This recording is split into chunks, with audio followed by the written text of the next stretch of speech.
सप्रेम जय महाराष्ट्र. महाराष्ट्रभरातून शिवसेना एक वादळ या माध्यमाला पाहणाऱ्या तुम्हा तमाम प्रेक्षकांना, सर्व शिवसैनिकांना माझा अनिश गाढवेचा मानाचा जय महाराष्ट्र. जर आपण पहिल्यांदाच शिवसेना एक वादळ हे माध्यम पाहत असाल, ताबडतोब या माध्यमाला सबस्क्राईब करा. महाराष्ट्रभर शिवसेनेच्या विचारांना पोहोचवणाऱ्या या माध्यमाला आपण सर्वांनी मिळून मोठं करा ही नम्र विनंती करतो. एकनाथ शिंदेच्या गटाचा, त्यांच्या टोळीचा पद्धतशीरपणे बाजार उठवण्याचं काम सध्या भारतीय जनता पक्षातून होत आहे.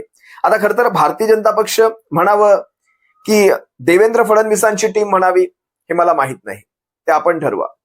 कारण भारतीय जनता पक्ष राहिलाय कुठे? राज्यामध्ये भारतीय जनता पक्ष म्हटलं तर देवेंद्र फडणवीस, केंद्रामध्ये भारतीय जनता पक्ष म्हटलं तर मोदी शहा, याच्या व्यतिरिक्त भारतीय जनता पक्ष नाही. भाजपा हा आता मुळात पक्ष राहिला नाही. भाजपा म्हणजे दोन नेते, शहा आणि मोदी. याच्या व्यतिरिक्त भाजपा दिसतोय का तुम्हाला? पूर्वीसारखा भाजपा म्हणजे अडवाणीजींचा किंवा महाजनांचा किंवा मुंडेंचा किंवा सुषमा स्वराजांचा आता ही सगळी राहिली नाहीत म्हणा. चला, राहिल्यांपैकी राजनाथ सिंहांचा आहे का? गडकरींचा आहे का? जे आहेत त्यांचं तरी आहे का? नाहीये. ही दोन माणसं म्हणजे भाजपा. व्यक्तिकेंद्रित झालाय भाजपा. महाराष्ट्रामध्ये फडणवीस एक्का, बाकी कोण आहे भाजपा माहित नाही.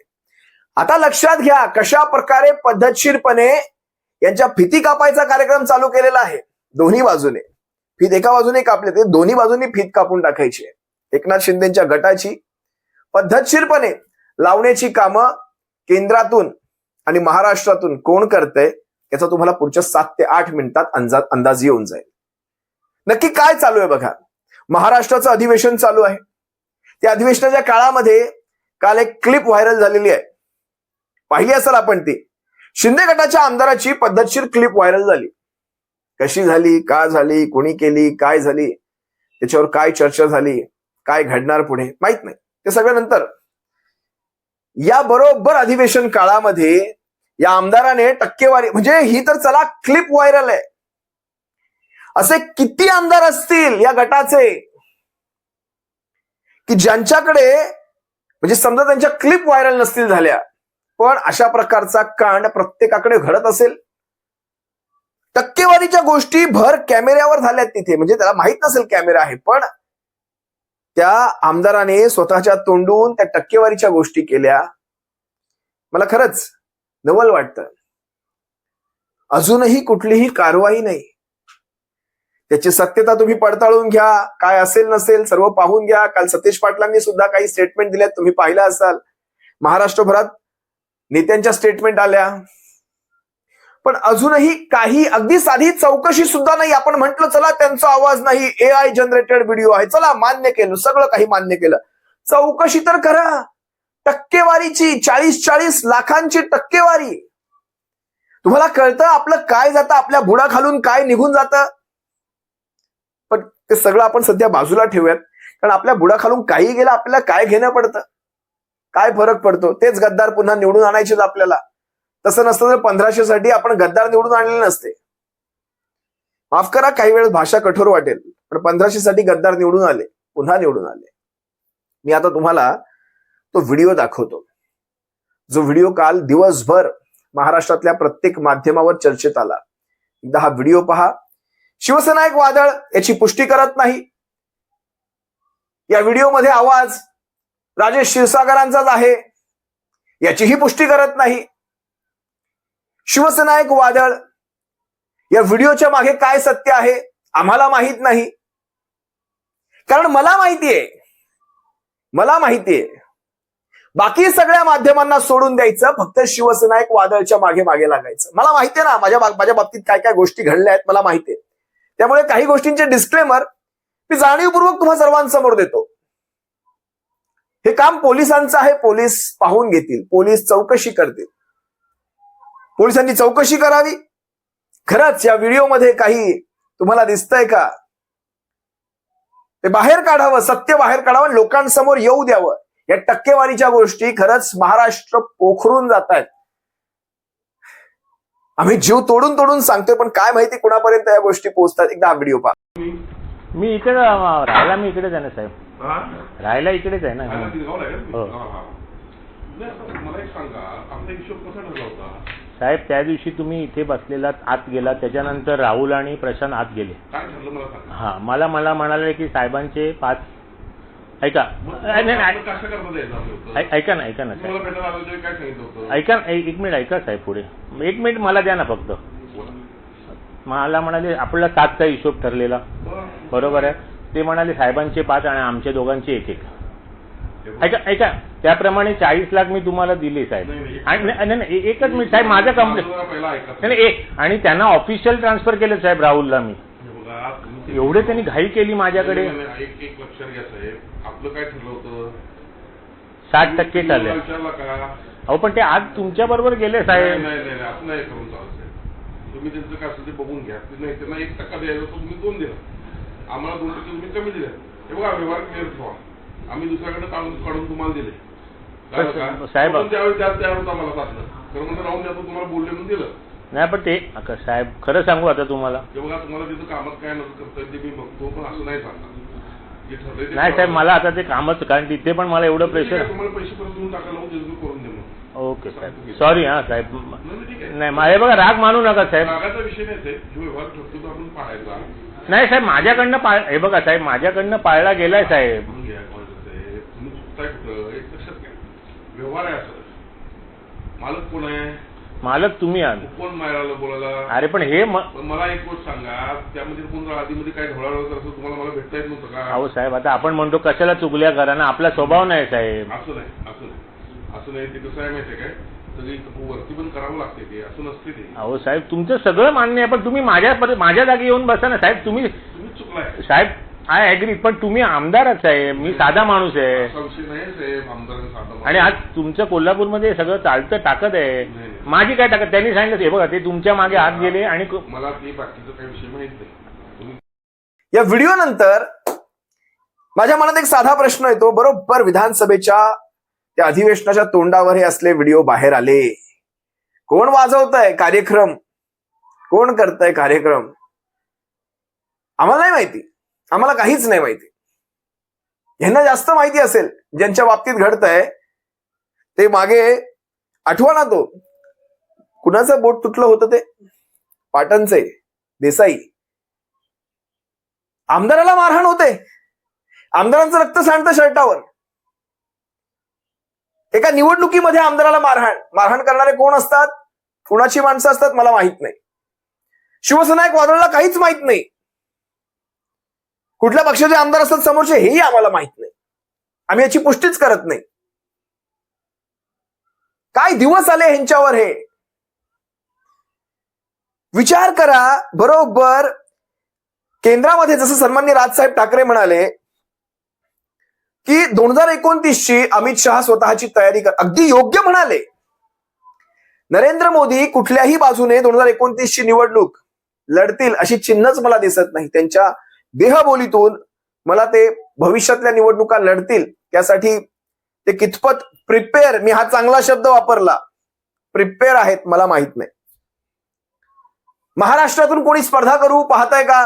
त्याची स्पर्धा आत्ताच फीत कापून टाका, लाल फीत. कालही मला वाटतं शिवसेनेच्या पक्षप्रमुखांनी सुद्धा याचा उल्लेख केला. पक्षप्रमुख म्हणाले महाराष्ट्रात ऑपरेशन देवेंद्र चालू आहे आणि बरोबर वापरून फेकून दिलं जाणार. कुणाला फेकून दिलं जाणार आम्हाला काहीच माहिती नाही. आम्हाला काहीच, कुणाला वापरून फेकून आम्हाला नाही माहिती, कुणाला फेकून दिलं जाणार वापरून. विचार करा. ते खासदार, 6 खासदार भाजपामध्ये जाऊ शकले असते की सरळ सरळ? म्हणजे ह्यांच्या दिल्लीमध्ये बैठका घ्यायच्या मुख्य नेत्यांच्या, त्याच्यानंतर त्या खासदारांना भेटायचं. तेही कोणी भेटायचं? अमित शहांनीच भेटायचं. मुख्य नेत्याला कोणी भेटायचं? अमित शहांनीच भेटायचं. मग खासदार कोणाच्या पक्षात पाठवायचे? ह्यांच्या पक्षात पाठवायचे. म्हणजे केंद्रातल्या सरकारला मदत व्हावी म्हणून असं असं असं असं असं असं असं असं असं ते खासदार पाठवण्याचे थेट असं पाठवलं असतं की? का नाही पाठवलं? खासदार नाही म्हणाले. खासदारांमध्ये एवढी ताकद, त्यांना तर फक्त निधी पाहिजे, डीपी लावण्यासाठी निधी पाहिजे. आपल्या मतदारसंघामध्ये डीपी लावायचं आहे म्हणून निधी पाहिजे त्यांना. मग इकडे न्या काय, तिकडे न्या काय, MIM मध्ये न्या काय आणि जाऊ द्या. मग भाजपामध्ये प्रवेश का नाही? साधा प्रश्न. याचं कारण स्पष्ट आहे. शिवसेनेचे पक्षप्रमुख आणि सन्माननीय राजसाहेब जे म्हणाले ते योग्य आहे. ऑपरेशन तिकडे अमित शहा आणि इकडे देवेंद्र चालू आहे. याच्यामध्ये यांचा काटा बरोबर काढला जाणार. देवेंद्र फडणवीस हे राजकारणामध्ये धुरंधर आहेत. त्यांनाही कळतं काय करायला पाहिजे, काय नाही करायला पाहिजे. बरोबर, त्यांनी अशा वेळेस काही गोष्टी घडवून आणल्यात. काल एक व्हिडिओ व्हायरल झालाय, प्रचंड व्हायरल. एका अशा वकिलांचा व्हिडिओ व्हायरल झालाय जे वकील देवेंद्र फडणवीसांच्या अगदी जवळचे मानले जातात, अगदी जवळचे. ते वकील थेट एकनाथ शिंदेच्या विरोधात काय भाषेमध्ये बोलले आहेत तुम्हाला ऐकायचंय. तुम्ही ऐकलंही असाल, पण संपूर्ण 5 मिनिटांचा हा व्हिडिओ संपूर्ण पहा. तुम्हाला कळेल या सगळ्या मागे कहाणीचा सूत्रधार कोण आहे, ते कोण गंगाधर आणि कोण शक्तिमान, तुम्हीच पहा. असं जर वर्तन राहिलं तर खरोखर शिंदे टोळीच नाव पडाल. जसं की नाशिकच्या झोपडपट्टीवासियांनी शिंदे टोळी नाव दिलंय. त्याच्यामुळं मुख समती सुद्धा असता कामा नये. सन्माननीय पत्रकारांना दिलेल्या शिव्या, ज्या प्रकारे अर्वाच्य भाषा बोलली गेली, ती या तमाम जे महापुरुष आहेत, हे तमाम जे आदर्श आहेत पत्रकारितेतले, त्यांना देखील हे शिव्या दिल्यासारखे आहेत. त्यामुळं एकनाथ शिंदे साहेबांचं डोकं आज शर्मेनं खाली व्हायला पाहिजे. पत्रकारांसमोर येताना अगोदर त्यांनी शर्मेनं खाली बघायला पाहिजेत होतं. त्यांनी ताठ मानेनं हे राजकारणाचा भाग आहे असं म्हणण्याची हिंमत तरी कशी काय आली एकनाथ शिंदे साहेबांना. एकनाथ शिंदे साहेब, प्रश्न विचारणं हा कर्तव्य आणि जिम्मेदारीचा पार्ट आहे पत्रकारांच्या. ही नैतिक जिम्मेदारी आहे. एकनाथ शिंदे साहेब, तुम्ही सुद्धा सर्वंट आहात. तुम्ही उपमुख्यमंत्री म्हणजे सर्वासर्वी नाहीत. इथला सामान्य माणूस जेवढा उंचीचा आहे तेवढ्याच उंचीचे तुम्ही आहात. तुम्ही म्हणजे सब कुछ नाही आहेत. तुम्ही म्हणाल तसं होजीराव नाहीये, हे लक्षात ठेवलं पाहिजे. हेच म्हणत असतो मी की माणसानं पक्ष चालवण्यासाठी आधी आयडिओलॉजिकली फिट असावं लागतं. ही जर पक्ष प्रमुख म्हणून छडी घेऊन सांगण्याची हिंमत असली पाहिजे. आज संजय दिना पाटलाला त्यांनी बोलवायला पाहिजेत होतं, पत्रकारांसमोर उभं करायला पाहिजेत होतं. बेरीज राजकीय ही होत राहील, परंतु एकदा जर पॉलिटिकली तुम्ही आयडिओलॉजिकली जर तुम्ही अनफिट आहेत, हे जर महाराष्ट्राला आज जसं दाखवून दिलं तुम्ही, तसं वारंवार होत राहिलं तर तुम्हाला सांगतो राजकारणाचा मात्र व्हायला वेळ लागत नाही. म्हणून महाराष्ट्राच्या सन्माननीय मुख्यमंत्री महोदय जे अशा बाबी खपून घेणार नाहीत. मला डंकेची चोट पे माहिती आहे. आणि त्यामुळं मला हे म्हणायचं आहे की माननीय मुख्यमंत्री महोदयांनी क्रिमिनल लॉ जो आहे तो अंमलात आणला पाहिजे. क्रिमिनल लॉ नुसार संजय दिना पाटलावर कारवाई झाली पाहिजे. ह्या बाबीमध्ये जे आहे पोलिसांनी एकनाथ शिंदेंना घाबरू नये, श्रीकांत शिंदेंना घाबरू नये, किंवा संजय दिना पाटील चॅलेंज या भारतीय संविधानाच्या पुस्तकाला घेऊन मी चॅलेंज करतो. पत्रकाराच्या केसाला धक्का लावून दाखवायचं. आजचं जे मी म्हणत नाही, मी ते म्हणणाऱ्यांपैकी नाही, मी भुकरा थाक्या हे म्हणणाऱ्यांपैकी नाही मी. परंतु लक्षात ठेवायचं, एकाही पत्रकाराच्या कॉलरला आणि केसाला जर धक्का लावला ना तर त्याचे परिणाम कायदेशीर भोगावे लागतील. मला शरम वाटते. काय पाय तोडतो? कुणाचे? मी अभिव्यक्ती स्वातंत्र्य घेऊन सगळे पत्रकार घेऊन ठाण्यात येतो, बघू. एकनाथ शिंदे साहेब, तुम्हाला चिंतनाची गरज आहे. राजकारणाची ही सेकंडरी आहे. राजकीय पक्ष काढणं हे मोठी गोष्ट नाही आहे, आणि अपघाती कोणाला काय मिळणं हे तर बिलकुल महत्वाचं नाही आहे. परंतु मी हे आज चिंतनीय बोलत आहे. आज मी हे राग तर आहेच, परंतु चिंतनीय. तुम्हाला अगोदर चिंतन मनन करावं लागतंय, आणि त्या चिंतन मननातून एक आयडिओलॉजी निर्माण करावं लागत असती. ती आयडिओलॉजी वेगवेगळे पक्ष, मग राष्ट्रीय स्वयंसेवक संघ असेल त्याच्या विचारावरली पक्ष असतो, भारतरत्न डॉक्टर बाबासाहेब आंबेडकरांच्या विचारावरली रिपब्लिकन असते, त्याचबरोबर शिवसेना ही आजच्या काळात सुद्धा, म्हणजे काल उद्धव ठाकरे साहेबांचं, आज मी कुणावरही मी टीका करून बोलणार नाही. जर आपण स्टेज पाहिला असेल उद्धव ठाकरेंच्या याचं शिवसेनेचं, तर तिथं भारतरत्न डॉक्टर बाबासाहेब आंबेडकर होते. त्याचबरोबर प्रबोधनकार ठाकरे साहेब होते, त्याचबरोबर बाळ ठाकरे देखील होते. परंतु एकनाथ शिंदे साहेबांच्या स्टेजवर भारतरत्न डॉक्टर बाबासाहेब आंबेडकर होते का? म्हणजे लोकशाहीमध्ये तुम्ही उपमुख्यमंत्री आहात की स्वतःच्या काहीतरी स्वतःची हुकुमशाही निर्माण करण्यासाठी आहात तुम्ही? हे मला आवर्जून आठवण करून द्यायचे. त्याचं कारण हे आहे की आयडिओलॉजिकली फिट व्हा शिंदे साहेब, तुम्ही आयडिओलॉजिकली अनफिट आहात. हे महाराष्ट्रात कायम बोललं जाईल. तुम्ही, मला हे माहिती आहे की आमचे रिक्षेवाले भाऊ आहे ना, थेट बोलतात, नेट बोलतात. पण आज तुम्ही उपमुख्यमंत्री झालात, रिक्षेवाले भाऊ असताना तुम्ही कधी काळी सांगता की तुम्ही रिक्षेवाले भाऊ होते. पण आज पत्रकार ज्यावेळेस प्रश्न विचारत होते, मला माहित नाही बाकी चॅनलनी चालवलं की नाही, परंतु जे मला दिसलं तुम्ही अक्षरशः फिरलात, हिंदी माध्यमानं तर बोलला नाहीत. मला हे म्हणायचं नाही, गुराखी साहित्याप्रमाणे तुम्ही पळ काढला, तुम्ही पत्रकारांपासून ह्या प्रश्नावर पळ काढला. अरे हे किती बोंब आहे. आणि म्हणून संजय दिना पाटलाचा मी बॉम्ब मारून त्यांचा निषेध व्यक्त करतो. ओ बो बो बो बो बो बो बो. ज्या क्षणी महाराष्ट्रामध्ये देवेंद्र फडणवीसांचं महत्व कमी होऊ लागले की काय, अशा प्रकारचं एक वातावरण तयार व्हायला सुरुवात झाली.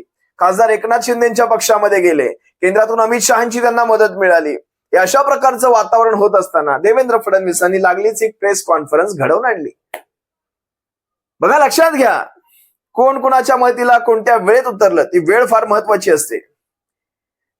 म्हणजे एकनाथ शिंदेच्या, म्हणजे महाराष्ट्राच्या उपमुख्यमंत्र्यांच्या आणि माजी मुख्यमंत्र्यांच्या विरोधात एवढ्या स्पष्टपणे एवढी कठोर भाषा वापरणारे गुणरत्न सदावर्ते देवेंद्र फडणवीसांना न विचारता त्यांच्या बिना परवानगी ही असल्या प्रकारची विधानं करणं मला तरी शक्य वाटत नाही. माझ्या बालबुद्धीला ती पटत नाहीत. तुम्हाला काय वाटतं? हे शक्य आहे? सदावर्ते देवेंद्र फडणवीसांना न विचारता ही असली विधानं, एवढी कठोर विधानं, म्हणजे एकेरी नाव घेऊन, म्हणजे तुम्ही राजकारणामध्ये तुमची आयडिओलॉजी वगैरे काढण्यापर्यंत, आणि अगदी सगळंच काढलं की त्या 5 मिनिटांच्या व्हिडिओमध्ये काय ठेवलं तुम्हीच मला सांगा. सगळं काढलं. म्हणजे खांद्यावर बंदूक ठेवली संजय दिना पाटलाच्या आणि गोळ्या झाडल्या भलत्यावरच. असो, आपसापसात बघून घेतील. यांचा सिंक्रोनायझेशन चांगलंय म्हणे, बघूयात कधीपर्यंत टिकतंय. पण ह्या मारामाऱ्यांना सुरुवात झालेली आहे. पद्धतशीर एकमेकांचे कार्यक्रम करण्याची ही जी स्पर्धा चालू झालेली आहे, ही 2029 पर्यंत अशीच रंगात येईल. आणि 2029ला टिचकी देण्याचं काम आपण करूयात, शिवसेना म्हणून आपण करूयात. सप्रेम जय महाराष्ट्र. तुम्हा सर्वांची रजा घेतो. अजूनही शिवसेना एक वादळ सबस्क्राईब केलं नसाल, ताबडतोब सबस्क्राईब करा. आणि ज्यांना शिवसेना एक वादळला सहकार्य करायचं असेल, सबस्क्राईबच्या बाजूला जॉईन हा पर्याय आहे, आपण जॉईन पर्याय निवडून शिवसेना एक वादळचे मेंबर किंवा सदस्य बनू शकता. तिसरा पर्याय, आपण गुगल पे, फोन पे द्वारे शिवसेना एक वादळच्या सामाजिक कार्यामध्ये सहकार्य करू शकता. त्यासाठी गुगल पे, फोन पे नंबर आहे 9987703418. पुन्हा एकदा सांगतो, 9987703418. 9987703418. 9987703418. तुम्हा सर्वांची रजा घेतो. सप्रेम जय महाराष्ट्र.